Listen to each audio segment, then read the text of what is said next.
ప్రభునందు ప్రియులారా, మన ప్రభు అయిన యేసుక్రీస్తు నామములో మీ అందరికి కూడా వందనాలు. అందరికీ వందనాలు. అందరికీ పేరు పేరున వందనాలు తెలియజేస్తున్నాను. ఇప్పటి వరకు దేవుడి నామాన్ని పాటల ద్వారా, ఆరాధన ద్వారా దేవుడి నామాన్ని మహింపరిచాం. అంతకంటే శ్రేష్టమైనది ఏంటంటే వాక్య భాగంలోకి దేవుడు మనల్ని నడిపించాడు. వాక్యాన్ని జాగ్రత్తగా పరిశీలన చేసి చూసుకుంటా చదవాలి. ప్రవీణ్, మరొకసారి జాగ్రత్తగా బైబిల్ చదువు. బైబిల్ లేకుండా చెప్పేటట్లుగా బాగా కంఠస్థం చెయ్యి. అది దేవుని యొక్క దయ. మరి తప్పులు చదవకూడదు. ఒక చిన్న మిస్టేక్ జరిగినా కూడా సాతాను మన మీద కంప్లైంట్ ఇస్తాడు. ఫలానా అబ్బాయి సరిగా చదవలేదు, వాడి మీద యాక్షన్ తీసుకోమని లూసిఫరు దేవుడితో ఫిర్యాదు చేస్తాడు. అందుకే చదివేటప్పుడు చాలా జాగ్రత్తగా ఎక్కడ కామాలు ఉన్నాయి, ఎక్కడ ఫుల్ స్టాప్లు ఉన్నాయి, ఎక్కడ వాక్యాన్ని జాగ్రత్తగా చెప్పాలనేది తెలుసుకొని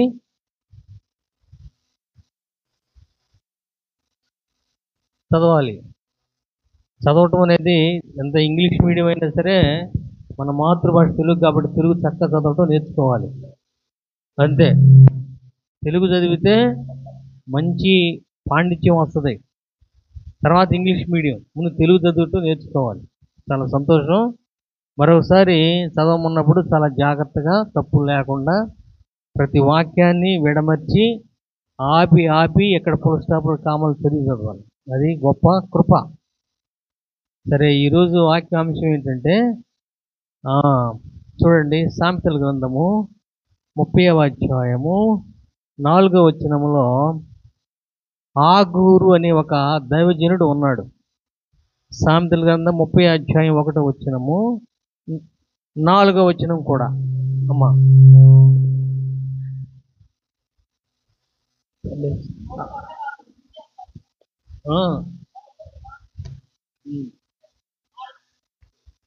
ఆ 30:1 అమ్మా. ఎస్, 30:1. దేవోక్తి అనగా యాకే కుమారుడైన ఆగూరు పలికిన అంతవరకే. ఈ సామెతల గ్రంథంలో సొలొమోను కొన్ని అధ్యాయాలు రాస్తే 30, 31 వేరే వాళ్ళు రాశారు. సామెతల గ్రంథం 30వ అధ్యాయం రాసింది సొలొమోను కాదు, ఆగూరు అనే ఒక ప్రవక్త. ఆ ప్రవక్త పేరేంటి? ఆగూరు అనే ఒక ప్రవక్త. ఆయనకు వచ్చిన దేవోక్తి, ఆయనకు వచ్చిన దర్శనము 31లో ఇంకొక వ్యక్తి రాశాడు. ఆ 2 30, 31 సొలొమోనుకు సంబంధించింది కాదు, వేరే వాళ్ళు రాసింది. కనుక ఇక్కడ 30వ అధ్యాయంలో రాయబడిన మాటలు ఏంటంటే ఆగూరు పలికిన మాటలు. ఆగూరు అనే ఆయన ఒక ప్రవక్త, ఒక దైవజనుడు. ఆయనకు వచ్చిన దేవోక్తి అంటే దేవుని యొక్క దర్శనము.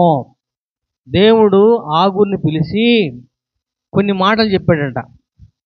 ఆ మాటలన్నీ ఆ చాప్టర్లో ఆగూరు రాసి పెట్టాడు. పలికిన మాటలు, ఆగూరు పలికిన దేవోక్తి అంటే దైవ దర్శనం. కళ్ళు మూసుకోగానే దేవుడు ఆగూరుతో కొన్ని మాటలు రాస్తే అవి ఇప్పుడు రాస్తున్నాడు ఈ అధ్యాయంలో. 4వ వచనం చూడండి, ఒక మాట ఉంటుంది. ఆకాశమునకెక్కి మరలా దిగిన వాడెవడు? తన పిడికిలలో గాలిని పట్టుకున్న వాడెవడు? బట్టలలో నీళ్లు మూటగట్టిన వాడెవడు? చాలు, బట్టలో నీళ్లు మూటగట్టుట. అంశం ఏంటో తెలుసా? ఈరోజు బట్టలో నీళ్లు మూటగట్టిన దేవుడు. రాసుకోండి, రాసుకుంటే బట్టలో నీళ్లు మూటగట్టిన దేవుడు మన ప్రభు. ఎవరండి? బట్టలో నీళ్లు మూటగట్టడం తెలుసా మీకు? ఎడన్నా కుండల్లో నీళ్లు పెడతారు, బాణల్లో నీళ్లు పెడతారు, ఫ్రిడ్జ్ల్లో నీళ్లు పెడతారు. కానీ ఇక్కడ ఆగూరు ప్రవక్తతో దేవుడు ఏమంటున్నాడు అంటే బట్టలో నీళ్లు మూటగట్టిన వాడు ఎవరు? అంశం ఏంటి తెలుసా? బట్టలో నీళ్లు మూటగట్టుట. వినండి పిల్లలు, బట్టలో నీళ్లు మూటగట్టు. ఇప్పుడు బట్టలో నీళ్లు మూటగట్టడం తెలుసా? బట్టలో బంగారం మూట కడతారు, ధాన్యం మూట కడతారు, వజ్రాలు మూట కడతారు, ఇంకేమైనా మూట కడతారు. కానీ బట్టలో నీళ్లు మొత్తం మూట కట్టిన వాడు మన ప్రభు అయిన యేసుక్రీస్తు. ఎక్కడన్నా ఈ మాట విన్నారా మీరు? మీరు ఒకసారి వాష్ చేసుకుంటారు కదా, బట్టలో నీళ్లు మూట కట్టే ఎప్పుడైనా ప్రయత్నం చేయండి. మూట కట్టగలరా? బట్టలో నీళ్లు అన్నీ కారిపోతాయి. మీరు చదువుతున్న చదువులో భూగోళ శాస్త్రంలో ఏముందంటే, నీళ్లు 3 వంతులు నీళ్లు, 1 వంతే భూమి ఉన్నది. భూగోళంలో, ఈ భూగోళంలో ఎన్ని నీళ్లు ఉన్నాయి? 3 వంతులు నీళ్లు, 1 వంతే భూమి ఉన్నది. ఈ 3 వంతుల నీళ్లు మొత్తం కూడా ప్రభు ఏం చేశాడంటే, తనకు ఒక బట్ట ఉంది, తనకు గుడ్డ ఉన్నది, ఆ గుడ్డలో పోసి ఒక్క బొట్టు కూడా కారిపోకుండా మూట కట్టేశాడంట. అది ఎవరికి చెప్పాడు? ఆగూరు ప్రవక్తకు దేవుడు బయలుపరిచాడు. గొప్ప మాట కదా. నీళ్లు మూట కట్టడం ఎక్కడన్నా ఉందా? ప్రకృతికి విరుద్ధం. మీరు ఎప్పుడన్నా తెల్లవారుజామున వెసల్స్ వాష్ చేసేటప్పుడు, లేకపోతే మీరు స్నానం చేసేటప్పుడు నీళ్ళన్నీ ఒక బట్టలో కట్టి మూట కట్టడం ఉంటాయా? నీళ్లు మూట కడితే ఉంటాయా? ఉండవు, మొత్తం కారిపోతాయి. కానీ ప్రభువైన యేసుక్రీస్తు తన బట్టలో తనకు ఒక గుడ్డ ఉన్నది, ఆ గుడ్డలో నీళ్లు మొత్తం పోసి, అంటే భూగోళంలో ఉన్న 3 వంతుల నీళ్ళన్నీ దాంట్లో పోసి ఒక చిన్న బొట్టు కూడా కింద పడిపోకుండా ఏం చేశాడు? దేవుడు మూటగట్టాడు. బట్టలో మూటగట్టిన నీరు. అంశం ఏంటి తెలుసా? బట్టలో మూటగట్టిన నీరు. చేయగలవా? చూడగలవు? ఎప్పుడైనా ప్రభువు చెప్పాడంట. ఆ గురు ఒకసారి నా కళ్ళు చూడంటే చూసాడంట. దర్శనంలో దేవుడు చెప్తున్నాడంట, నేను ఈ భూమి మీద ఉన్న నీళ్ళన్నిటినీ గ్యాదర్ చేసి, సముద్రములో ఉన్న నీళ్లు, ఆకాశములో ఉన్న నీళ్లు, భూమి క్రింద ఉన్న నీళ్లు మొత్తాన్ని కూడా నేను గ్యాదర్ చేసి ఒక రాశిగా చేసి వాటినన్నిటి ఏం చేసి తెలుసా? నాకు ఒక గుడ్డ ఉంది, ఆ గుడ్డలో నేను మూట కట్టాను చూడన్నాడంటే, ఈ ఆగూరు ఆశ్చర్యపోయాడు. ఏంది ప్రభు అంటే? అంతే. కనుక దేవుడు ఎంత ఆయన పర్మిషన్ లేకుండా ఒక్క బొట్టు కూడా కింద పడటానికి అవకాశం లేదు. నీరు వర్షం పడుతుందంటే, ఇప్పుడు ప్రకృతిలో వర్షం పడుతుందంటే ఆయన ఆ గుడ్డలో ఉన్న నీళ్ళన్నీ బయటికి వదిలితేనే మనకు వర్షం పడుతుంది. అంతేగాని వేరే విధంగా రావడానికి వాక్యానికి విరుద్ధమైన మాటలు అవి. కనుక బట్టలో దేవుడు ఏం చేశాడు? నీళ్లు మూట కట్టాడు, నీళ్ల మూట. ఆ మూట కట్టడానికి ఒక బట్ట, ఎంత వస్త్రం కావాలి? ఎంత గుడ్డ కావాలి? ప్రకృతిలో భూగోళం అంత కంటే ఎక్కువ గుడ్డ కావాలి. చూసారా? యేసు ప్రభు వారు ప్రసవించినప్పుడు, యేసు ప్రభు మరియమ్మ గర్భంలో ముంచి పుట్టినప్పుడు ఆయనకి బట్టలు లేవు. పొత్తిగుడ్డలు ఏరికంట మరియమ్మంట ఆ ఇంటికి వెళ్ళి, అమ్మమ్మ రక్షకుడు పుట్టాడు, లోకరక్షకుడు పుట్టాడు, ఆయనంతా రక్తం అంతా రక్తమై ఉన్నది, మరి ఏదన్నా పొత్తిగుడ్లు ఇవ్వమనంటే పొత్తిగుడ్లు ఏరి తీసుకొచ్చి ఇచ్చారంట. ఆ పొత్తిగుడ్డలు అంటే చిన్న చిన్న మొక్కలు, పీస్ మొక్కలు, ఆ మొక్కలు వేసుకొని ఆ రక్తం అంతా శుభ్రంగా తుడిచేసిందంట. కానీ యేసుక్రీస్తు పరలోకంలో ఏమి కలిగి ఉన్నాడంటే, పెద్ద వస్త్రం కలిగి ఉన్నాడు. ఆ వస్త్రం నిండా ఏం పోసాడంటే, ఈ ప్రకృతుల నీళ్లు మొత్తం కూడా పోసి మూట కట్టేసేసాడు. ఆ మూట విప్పే కెపాసిటీ ఇంకెవ్వరికి కూడా లేదు. దేవుడే ఆ మూట విప్పాలి. ఎంత గొప్ప మాట తెలుసా? నీళ్లు మూట కట్టిన గుడ్డ, ఆ బట్ట ఎంత పెద్దదో ఒక్కసారి ఆలోచించండి. ఎంత డల్పు ఉంటుంది? చెప్పలేం. భూగోళకానికంటే మించిపోయిందే ఉంటుంది. పైన మనకు ఒకటే తెలుసు, సముద్రంలో నీళ్లు ఉన్నది తెలుసు, కానీ ఆకాశంలో కూడా వర్షం పడటానికి తూములు ఉన్నాయి, భూమి కింద జలం ఉన్నది, అగాధ సముద్ర జలం ఉన్నది. వీటన్నిటినీ పిలిచి ఒక్క బొట్టు కూడా వేస్ట్ కాకుండా తనకున్నటువంటి బట్టని తీసుకొని వచ్చి ఆ బట్టలని మొత్తం పోసినప్పుడు అంటే నీళ్లు ఒక్క బొట్టు కూడా కింద కారలేదంట. ఒక బొట్టు కింద కారాలంటే దేవుడు పర్మిషన్ తీసుకుందంట. అయ్యా నీకు ఇష్టమైతే నేను కింద కారిపోతాను ప్రభు అని అన్నాడు. ప్రభు పర్మిషన్ లేకుండా ఒక చినుకు కూడా కింద పడటానికి లేదు. ఏం కట్టాడు? మూట కట్టాడు. ఏ నీళ్ళవి? ఈ భూలోకంలో ఉన్న మనం తాగుతున్నారే నీళ్ళు, ఇప్పుడు ఆ నీళ్ళని దేవుడు ఏం చేశాడు? తన యొక్క వస్త్రములో ఏం చేశాడు? మూట కట్టాడు ప్రభు. మూట కట్టిన నీరు ఎవరు కట్టారు అదంటే యేసుక్రీస్తు మాత్రమే ఆ పని చేయగలడు. అలాంటి మూటను వదిలిపెట్టి లోకానికి వచ్చి మరియమ్మ పక్కలో పండుకొని పాలు తాగుతున్నప్పుడు ఆయనకి వస్త్రాలు లేవు. వస్త్రములో మూట కట్టిన ఆయనకి వస్త్రాలు లేవు. వస్త్రములో నీరు మూట కట్టిన ఆయనకి వస్త్రాలు లేవు. ఎంత దీనుడు, ఎంత దయామయుడు, ఎంత కరుణామయుడు, ఎంత తగ్గింపు కలిగిన వాడు మన ప్రభువు యేసుక్రీస్తు. వాస్తవానికి ఆయన పరలోకంలో అసలు నీళ్లునే మొత్తం గ్యాదర్ చేసి ఒక్క వేస్ట్ చెక్ ఆయన పర్మిషన్ లేకుండా ఒక బొట్టు కూడా కింద పడటానికి అవకాశం లేదు. కనుక ఆ నీళ్లు ఏమిటంటే నువ్వు తాగే నీళ్లు, నేను తాగే నీళ్ళు. ఇప్పుడు మనం తాగుతున్నాం కదా, ఆ నీళ్లు ఒకప్పుడు దేవుడు ఏం చేశాడు?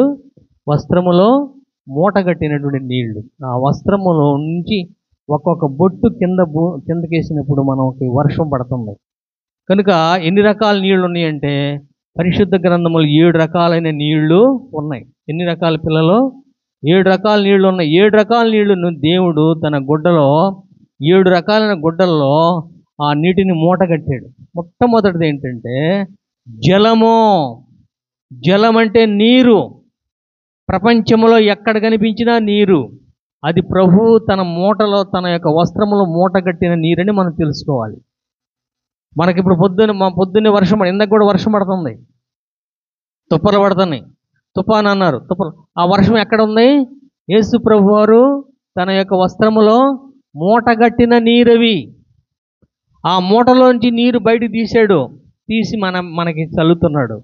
భూగోళంలో ఉన్న ప్రతి ఒక్కళ్ళు కూడా ఆయన వస్త్రములో నుంచి మనకు నీళ్లు వస్తాయి. నెంబర్ 1 ఏంటంటే నీళ్లు. జలము అంటే నీరు. జలము కలిగిన మూట ప్రభువు యేసుక్రీస్తు వారు కట్టి ముద్ర వేసాడంట. ముద్ర వేసి ఆ ముద్ర ప్రభు పర్మిషన్ లేకుండా ఎవరు కూడా తీయడానికి అవకాశం లేదు. ఈ సంగతి ఎవరు చెప్పారంటే దర్శనములో ఆగూరు ప్రవక్తకు ప్రభువు యేసుక్రీస్తు వారు చూపిస్తే రాశాడంట, నీళ్లు మూటగట్టిన వాడెవరు? యేసుక్రీస్తే. మన ప్రభువు యేసుక్రీస్తు ఎంత దయాళుడు. ఆయన దగ్గర జీవ జలం ఉన్నది. రెండోది ఏం తెలుసు? మొట్టమొదటిది నీళ్ల మూట, రెండోది జీవ జలపు మూట. రెండవ మూట ఏంటి? మొట్టమొదటి మూట ఏంటి? జలముల మూట. రెండవ మూట జీవ జలపు మూట. జీవం ఉన్నది ఆ జలములో, ఆ నీళ్ళలో జీవం ఉన్నది. మీరు గమనిస్తే మన శరీరంలో 30 వంతు నీళ్లు ఉంటాయి. ఒక వంతే మామూలుగా ఉంటుంది. కానీ మన శరీరంలో ఎన్ని వంతులు నీళ్ళు ఉంటాయంటే 3 వంతులు నీళ్ళు ఉంటాయి. భూగోళంలో 3 వంతులు నీళ్ళు ఉంటాయి. 1 వంతే భూమి ఉంటుంది. అలాగే రెండవ జలం ఏంటంటే జీవ జలము. మొట్టమొదటి ఏంటిది? జలపు మూట. రెండవది జీవ జలపు మూట. దాంట్లో జీవం ఉన్నది. జీవమున్న నీళ్ళవి. నేను జీవాధిపతిని అన్నాడు ప్రభువు యేసుక్రీస్తు వారు. నీళ్లు లేకుండా మనం బ్రతుకుతామా? పిల్లలు లేకంగానే పాస్టర్ మరి నీళ్ళు ఇచ్చింది ముందు పిల్లలకి. ఇక్కడ హాస్పిటల్లోనైనా డాక్టర్లు అయినా సరే ముందు నీళ్ళు ఇవ్వమంటారు. మంచినీళ్ళు తాగుతావా అంటారు. ఎక్కడైనా సమస్యలు తిరిగి వచ్చినప్పుడు మనకి ఏమిస్తారు? నీళ్ళు ఇస్తారు, మంచినీళ్ళు ఇస్తారు. ఇక్కడ రెండవ మూట ఏంటంటే జీవ జలపు మూట. మొట్టమొదటి జలపు మూట, రెండవది జీవ జలపు మూట. ఎంత ఉన్నదో జీవజలం. పరలోకములో దర్శనాలన్నీ ఆగూరు ప్రవక్తకి దేవుడు చూపిస్తున్నాడు. ఇదిగోనే రెండవ మూట ఏంటంటే జీవజల మూట. దాంట్లో అంతా జీవం అంటే ఏం తెలుసా? ఒక ఇత్తనం ప్రాణం. ఒక ఇత్తనం భూమిలో వేయంగానే మీరు గమనించండి, ఒక ఇత్తనంలో జీవం ఉంటుంది.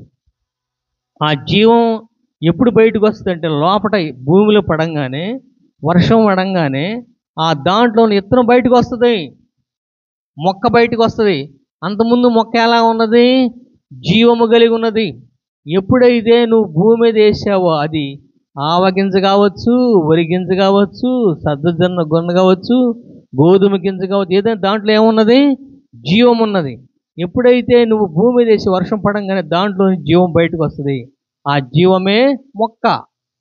అలాగే రెండవ జల మూట ఏంటంటే జీవ జలపు మూట. జీవము అంటే వెలుగు, వెలుగు జలము. వెలుగు అంతా వెలుగు, ఆ నీళ్ళంతా వెలుగు వెలుగుమయంగా ఉంటాయి. వెలుగు వెలుగు చూసారు ఎప్పుడన్నా? మీరు గమనించండి, మీరు నిమ్మలంగా ఉన్న ఒక నది కాడికి వెళ్ళి మీరుగా దాని ఒడ్డు నిలబడితే మీ ప్రతిబింబం దానికి కనిపిస్తుంది, దాని ప్రతిబింబం మీకు కనిపిస్తుంది. అంతేనా? మరి యోర్దాను నదిలో నీళ్ళంట స్వచ్ఛమైన నీళ్లు. యోర్దాను నదిలో నీళ్లు ఉప్పు నీళ్లు కాదు, మామూలు నీళ్లు. ఆ నీళ్లు ఎంత తెల్లగా ఉంటాయంటే సూర్యకిరణాలు పడినా కూడా లోపల ఉన్న చేపలు మొత్తం మనకు కనిపిస్తాయి. తెల్లవారుజామున సూర్యకిరణాలు పడతాయి కదా ఆ సముద్రం మీద. ఆ సముద్రం పడ్డప్పుడు దాంట్లో ఉన్నటువంటి నీళ్ళలో ఉన్నటువంటి చేపలు మనకు స్పష్టంగా పడతాయి అంట. మనం దానికి స్పష్టంగా కనిపిస్తామంట. కారణం ఏంటి తెలుసా? ఆ నీళ్ళు ఎలాంటి అంటే వెలుగు కలిగిన నీళ్లు. వెలుగు, ఆయనలో జీవముండెను, ఆ జీవం మనుషులకు వెలుగు. వెలుగు జలము. మూడవ జలం పేరు ఏంటంటే వెలుగు. మొట్టమొదటిది జలము, రెండవది జీవజలము, మూడవది వెలుగు జలము. స్ఫటికం చూసారు ఎప్పుడన్నా? స్ఫటికం చూసి అద్దం చూశారు కదా?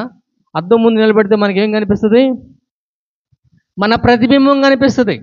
అలాగే ఈ జీవజలం ముందు నిలబడితే మనం ఎలా ఉన్నామో స్పష్టంగా పడుతుంది. మన స్వరూపం ఎలాగా కనిపిస్తుంది. అద్దం ముందు చూసినప్పుడు మనకి ఎక్కడ మురికి ఉన్నదో, ఎక్కడ మచ్చ ఉన్నదో, ఎక్కడ గాయం ఉన్నదో తెలుస్తుంది. అలాగే ఈ జీవజలం ముందు నిలబడ్డామంటే నీ ప్రతిబింబం నీకు కనిపిస్తుంటే నీలో మలినం ఏమై ఉంటే తెలియజేసిద్ది. అది నీలో తప్పు ఉంటే తెలియజేస్తుంది, ఏదైనా మిస్టేక్ తెలియజేస్తుంది. కనుక మూడవ జలం పేరు ఏంటంటే వెలుగు జలముల మూట. ఇది మూట కట్టాడు ప్రభు.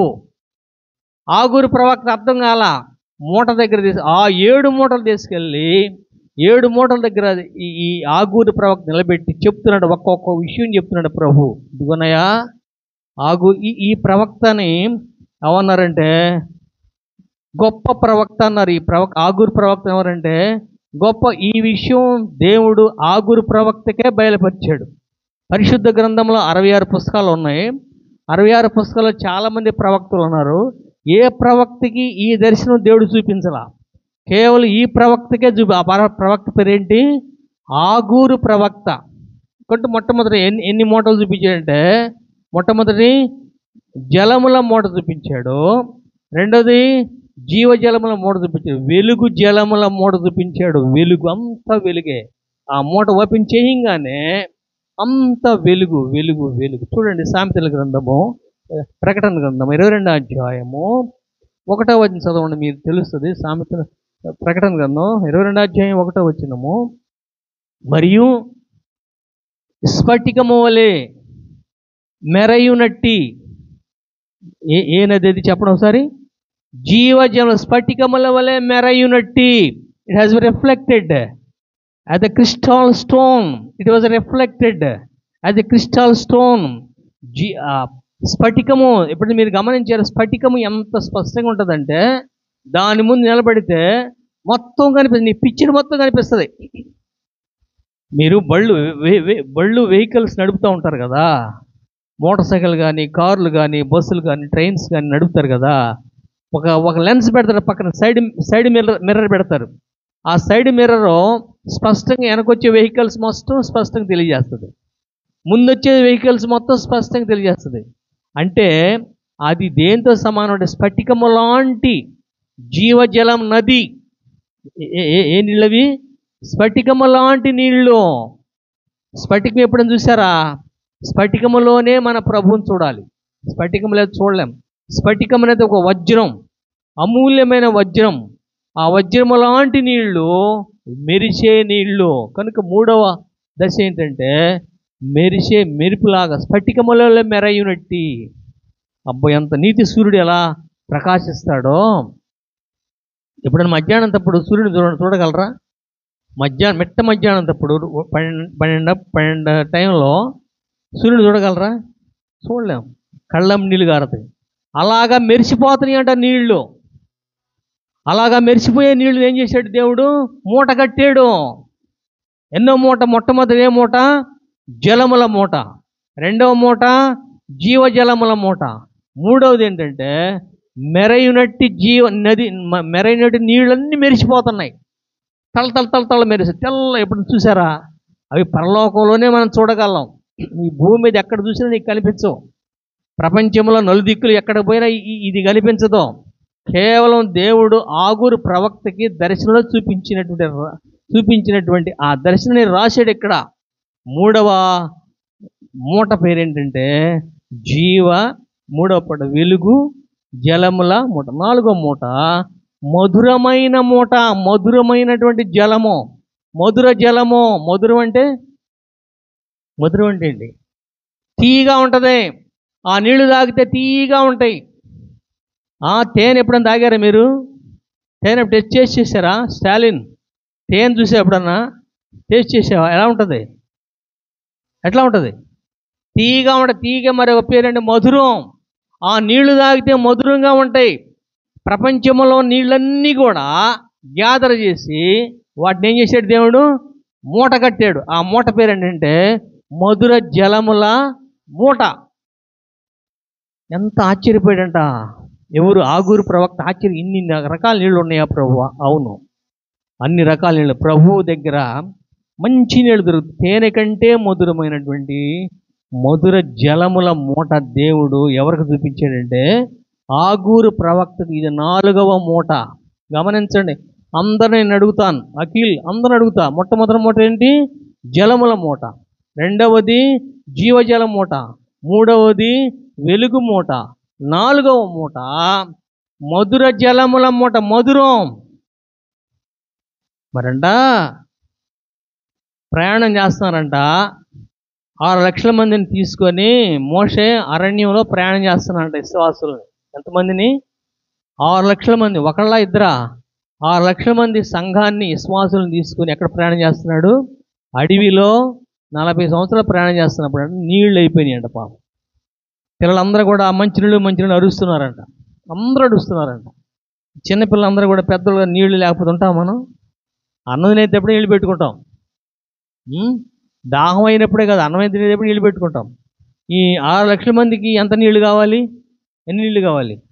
అబ్బో, వేగంలో కావాలి. అవును కదా? ఒక రోజు 2 రోజులా? ఎన్ని సంవత్సరాలు ఉన్నారు వాళ్ళు? 40 సంవత్సరాల ప్రయాణం అది. మరి 40 సంవత్సరాలకి ఎన్ని నీళ్లు కావాలి? ఒక ఫంక్షన్ జరుగుతుంటేనే, మనం ఒక ఫంక్షన్ అకేషన్ ఏర్పాటు చేస్తేనే ఒక లారీకో ఒక ట్యాంకీకే ఆర్డర్ ఇస్తాం. అవి కూడా సాలం. కానీ 6 లక్షల మంది భోజనం చేయాలంటే ఎన్ని నీళ్లు కావాలి? అబ్బో, చెప్పలేం. అందుకని వాళ్ళు నీళ్లు లేక అల్లాడిపోతున్నారంట. అప్పుడంట మోషే దేవుడికి ప్రార్థన చేశాడంట, ప్రభువా వీళ్ళకి నీళ్లు లేవు, మరి ఏం చేయాలంటేను అది కదా దేవుడు పర్మిషన్ లేకుండా కొంతమంది వెళ్ళి బావుల్లోకి నీళ్లు తోడుకుంటుంటే అవి నీళ్ళు అంట చేదుగా ఉన్నాయంట. అలా ఉన్నాయి. దేవుడు పర్మిషన్ లేకుండా వెళ్ళి బావుల్లో, అడవిలో ఉన్న బావుల్లో నీళ్లు తోడుకుంటే ఆ నీళ్ళు ఎలా ఉన్నాయి? చేదుగా ఉన్నాయంట. ఇప్పుడు మనకు పంపేసాం కదా, కొన్ని నీళ్ళు ఉప్పగా ఉంటాయి, కొన్ని నీళ్ళు సప్పగా ఉంటాయి, కొన్ని నీళ్ళు చేదు జలం ఉన్నాయి, ఉప్పు జలం ఉన్నది, సప్ప నీళ్ళు ఉన్నాయి. కానీ ఇక్కడ చేదు నీళ్ళు వచ్చేలేకే వాళ్ళందరూ తాగలేకపోయారంట. తాగలేక మోషే దగ్గర వచ్చి మళ్ళీ అడిగారంట, మాయా మేము ఉండలేక వెళ్ళి ఆ బావుల కాడ నీళ్ళు తోడుకుంటే ఆ నీళ్ళన్నీ ఎలా ఉన్నాయి? చేదు నీళ్ళయ్యా. మరి చేదు నీళ్ళు ఏం చేయాలి ప్రభు? ఏం చేయాలి? ప్రార్థన చేయమంటే మోషే ప్రార్థన చేశాడంట, నీకు ఒక అడవిలో ఒక చెట్టు కనిపిస్తుంది కదా, అది ఒక చెట్టు కనిపిస్తుంది, ప్రత్యేకమైన ఒక చెట్టు కనిపిస్తుంది. ఆ చెట్టు ఒక కొమ్మను నరికి ఏం చేయమన్నాడు? ఒక కొమ్మ, చెట్టు మొత్తం నరకొద్దు, ఒక కొమ్మను నరికి ఆ కొమ్మను తీసుకొచ్చి ఆ బావిలో వేయమన్నాడంట. ఎప్పుడైతే ఆ కొమ్మ తీసుకొచ్చి బావిలో వేస్తే బావిలో నీళ్ళన్నీ ఏమైనాయంటే మధురం అయిపోయినాయి అంట. అంతకుముందు ఎలా నీళ్ళు అవి? చేదు నీళ్ళు. ఎప్పుడైతే ఆ చెట్టు నరికి వేసాడో ప్రభు అడిగాడంట, మోషే అడిగాడు, ప్రభు ఏంటి ప్రాబ్లం, ఎలా చేయాలి ప్రభు, ఇన్ని నీళ్ళు ఏడ దొరికింది అంటే, ఆ బావుల్లోనే నేను నీకు అద్భుతం చూపిస్తానని చెప్పి ఒక చెట్టు నరకమన్నట. ఆ చెట్టు కొమ్మను నరికి తీసుకొచ్చి ఎక్కడేసాడు? ఆ నీళ్ళలో వేస్తే నీళ్ళన్నీ ఎలా అంటే మధురమైన అయిపోయినంట. అప్పుడంట దేవుడు తన సంతకం చేసి మధురమైన నీళ్లు కట్టినటువంటి ఆ మూటని, ఏ మూట? ఆ మూట మధుర జలం ఉంది కదా, మూటను ఓపెన్ చేసాడంట. ఆ ఓపెన్ చేసే దారంతా కూడా దేంట్లో బావిలోకి వచ్చేసిందండి. ఎక్కడ ఓపెన్ అయిపోయింది దార? పరలోకంలో. ఆ దారం ఓపెన్ చేయమంటే ఆ చెట్టు ఆ మూటలో ఏ నీళ్లు ఉన్నాయి? మధుర జలం ఉన్నది. మూట కట్టాడు ఒక గుడ్డలో, ఆ గుడ్డ ఓపెన్ చేసాడు, ఆ సీల్ ఓపెన్ చేయాలి, ఆ నీళ్ళన్నీ కూడా డైరెక్ట్గా బావిలోకి వచ్చిందంట. బావిలో నీళ్ళని ఎలా ఉన్నాయి? మధురముగా తీయగా ఉన్నాయి. తేనైనా కొంచెం టేస్ట్ తగ్గిద్దాము కానీ మధురమైన దేవుని నీళ్లు చాలా, ఈ నీళ్లు తాగినా సరే ఇంకా తాగాలి ఇంకా తాగాలనిపిస్తుంది. కనుక ఈ మూట పేరేంటంటే మధుర జలముల మూట. ప్రభు దగ్గరే ఉన్నాయి. ఆయన పర్మిషన్ లేకుండా ఏది భూమి మీద పడదో. కనుక ఎన్ని ఇప్పుడు ఎన్ని 5వది ఏంటంటే 23వ కీర్తన 1వ చదవండి. 23వ కీర్తన రెఫరెన్స్ చెప్పడానికి సమయం లేదు. 23వ కీర్తన 1వ చదవండి, మీరు తెలుస్తుంది. 23వ కీర్తన దావీదు రాసిన 23వ కీర్తన 1వ చదవండి ఒకసారి. యెహోవా నా కాపరి, నాకు లేమి కలగదు. పచ్చిగల చోట్లను ఆయనను పరుణజేయుచున్నాడు. శాంతికరమైన జలముల యొద్ద he lead the water of peace. శాంతికరమైన జలముల మూట. ఎన్నో మూట ఇది? ఎన్నో మూట పిల్లలు? 5వ మూట. శాంతికరమైన ఎరుగుదురా మీరు ఈ జలం? ఎప్పుడైనా ఇలాంటి నీళ్లు మీరు చూసారా? ఆ జలముల పేరు పెట్టిన పేరు ఏంటంటే శాంతి. చదవండి, మీరు చదివారు కదా. శాంతికరమైన జలములో సమాధానం వచ్చింది ఆ ఇంట్లో. ఎప్పుడైతే ఈ నీళ్లు తాగుతారో ఆ కుటుంబంలో అందరికీ సమాధానమే. శాంతి అంటే సమాధానం, నెమ్మది, విశ్రాంతి. చాలామందికి నెమ్మది ఉండదు, టెన్షన్. 24/7 360 రోజులు ఎప్పుడు కూడా టెన్షన్ పడతా ఉంటారు. అలాంటి వాళ్ళు ఈ నీళ్లు తాగితే, ఏ నీళ్ళు అవి? శాంతికరమైన నీళ్లు తాగితే నెమ్మది కలుగుతుంది. మేపి విశ్రాంతి లేక బాధపడుతున్నట్ట దావీదు. ఏంటిని మేపుతున్నాడు? గొర్రెల మేపి. యెహోవా నా కాపరి, నేను గొర్రెల కాపరినైతే దేవుడు నాకు కాపరి. తిరిగి నేను సమస్యలితే దేవుడు నాకు శాంతికరమైన జలముల యొద్ద ఆయన నన్ను పరుండబెడుతున్నాడు. తన ప్రియులు నిద్రిస్తుండగా, రాసిన మాట అదే కదా, తన ప్రియులు నిద్రిస్తుండగా ఆయన విచ్చుతున్నాడు. నువ్వు ఎంత టెన్షన్ పడే ఉపయోగం లేదు, నువ్వు ఎంత బాధపడిన ఉపయోగం లేదు. యెహోవా మాత్రమే నీ సమస్య తీర్చాలి. ప్రభువుకి విరుద్ధంగా నువ్వు అది చేయాలి, ఇది చేయాలి, ఆ పని చేయాలి, ఈ పని చేయాలి, వాక్యానికి విరుద్ధంగా చేసే ప్రతి పని ఫెయిల్ అయిపోయింది. కనుక శాంతి నీ ఇంట్లో కావాలి అంటే, నీ కుటుంబంలో, నీ మనసులో, నీ హృదయంలో శాంతి కలగాలంటే ఏ నీళ్ళు తాగాలి? శాంతికరమైన జలములో ఉన్నవి. అది మూట కట్టాడు దేవుడు. ఎన్ని నీళ్ళు ఉన్నాయో తెలియదు. ఆగూరు ప్రవక్త ఆశ్చర్యపోయాడంట, ప్రభువా నాకు ఒకటే తెలుసు, భూమి మీద కేవలం జలం మాత్రమే, సముద్ర జలం నాకు తెలుసు, నదుల్లో ఉన్న జలం మాత్రమే నాకు తెలుసు, కానీ ఇన్ని జలాలు నువ్వు మూట కట్టావా నీ వస్త్రములో. ఎవరి వస్త్రం అది? యెహోవా వస్త్రము, దేవుని వస్త్రము. ఎక్కడ కట్టాడో మూట. ఈ జలముల పేరు ఏంటంటే శాంతికరమైన. శాంతి అంటే ఏంటి? సమాధానం. కొంతమంది సమాధానం ఉండదు. సమాధానం ఏ ఇంట్లో ఉండదో సాతాను పరిపాలన ఉంటుంది. నెమ్మది ఏ ఇంట్లో ఉండదో అక్కడ సైతాను రాజ్యం ఉంటుంది. టెన్షన్ ఎక్కువ ఉంటుందో నీ పనుల భారం యెహోవా మీద వేయము, ఆయన నీ ఉద్దేశములు సఫలపరచును అని చెప్పి జలం. కొంతమంది దేవుడిని పక్కన పెట్టి, నువ్వు చేయలేవు ప్రభువా, నేను అది చేస్తాను, ఇది చేస్తాను, నాకు ఆ సమస్యలు ఉన్నాయి, ఈ సమస్యలు ఉన్నాయి, అలా ఉంది ఎలా ఉందని టెన్షన్ పడతారు. అది వాక్యానికి విరుద్ధం.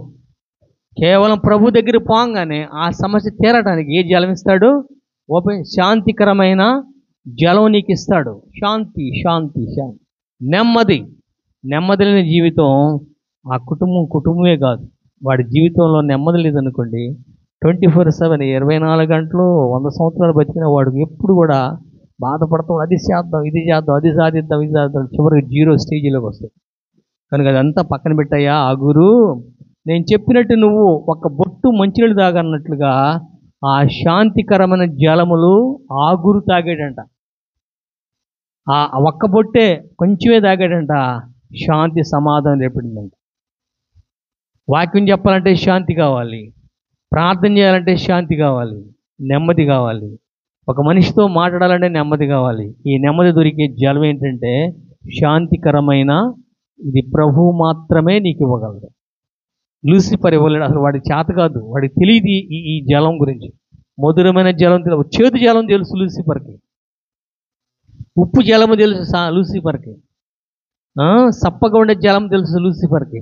కానీ చేదు జలము, ఉప్పు జలము ఇవి ఉన్నా కూడా ప్రభు దగ్గర అమూల్యమైన మధురమైన జలం ఉన్నది. ఆ జలము తాగితే నీకు బలం వస్తుంది. కనుక తేనె కంటే మధురమైనది ఈ నీళ్లు, అది మధురమైన జలము. అది మూట కట్టాడు దేవుడు భద్రంగా. ఎవరి కోసం మూట కట్టాడు? నీ కోసం, కేవలం నీ కోసం, నా కోసం, తన బిడ్డల కోసం. ఆశ కలిగిన ప్రాణాన్ని తృప్తిపరుస్తానన్నాడు ప్రభు. ఏమంటే దప్పిగల వారికి నేను దాహం తీరుస్తానన్నాడు ప్రభు. వాగ్దానం అది. ఎవరికైనా దప్పికైనయా, నా దగ్గర నీళ్ళు ఇస్తానన్నాడు. ఎన్ని రకాల నీళ్ళు ఉన్నాయి ప్రభు దగ్గర? 7 రకాల నీళ్ళు ఉన్నాయి. ఎన్నోదండి ఇప్పుడు? ఎన్నోది? మధురమైన జలము. తర్వాత ఇంకొక మాట చూద్దాం, దుఃఖ జలము, దుఃఖం. జకరియా గ్రంథము 9వ అధ్యాయం 10వ వచనం చదవండి. జకరియా గ్రంథము 9వ అధ్యాయం 10వ వచనంలో ఈ జలం అంటే దుఃఖ సముద్రం ఏర్పడిందంట. జకరియా గ్రంథము 9వ అధ్యాయం 10వ వచనము. జకరియా గ్రంథము చదువుతారా? 9:10 9:10-11 మరియు దుఃఖ సముద్రం అని ఉంటుంది చూడు, దుఃఖ సముద్రము దాటి అని ఉంటుంది. ఎన్నమ్మది? 10-11, క్షమించండి, 10-11. యెహోవా ఏ సముద్రం చెప్పండి ఒకసారి, మీరందరూ చెప్పాలి. ఏ సముద్రం? దుఃఖ సముద్రం. ఇప్పుడు మనకి సముద్రాలు ఉన్నాయి ప్రపంచంలో, 3 వంతులు సముద్రాలే, 3 వంతులు నీళ్ళే. ఆ నీళ్ళ సముద్రాలు ఎలా ఉంటాయి? సముద్రాలు ఎలా ఉంటాయి? స్టాలిన్ సముద్ర నీళ్ళు ఎట్లుంటాయి? సముద్రపు నీళ్ళు ఎలా ఉంటాయి? ఉప్పగా ఉంటాయి. ఉప్పు ఉప్పు. ఇక్కడ ఒక సముద్రం ఉన్నది, ఆ సముద్రం పేరేంటంటే దుఃఖ సముద్రం. ఆ నీళ్ళన్నీ దుఃఖమే. ఎన్ని నీళ్లు తాగితే అంత దుఃఖం. అది ఆయన దగ్గర ఉంది. ఆ నీళ్ళన్నీ ఏం చేసినంటే మూట కట్టి, ఏ మూట అది? దేంట్లో కట్టే మూట?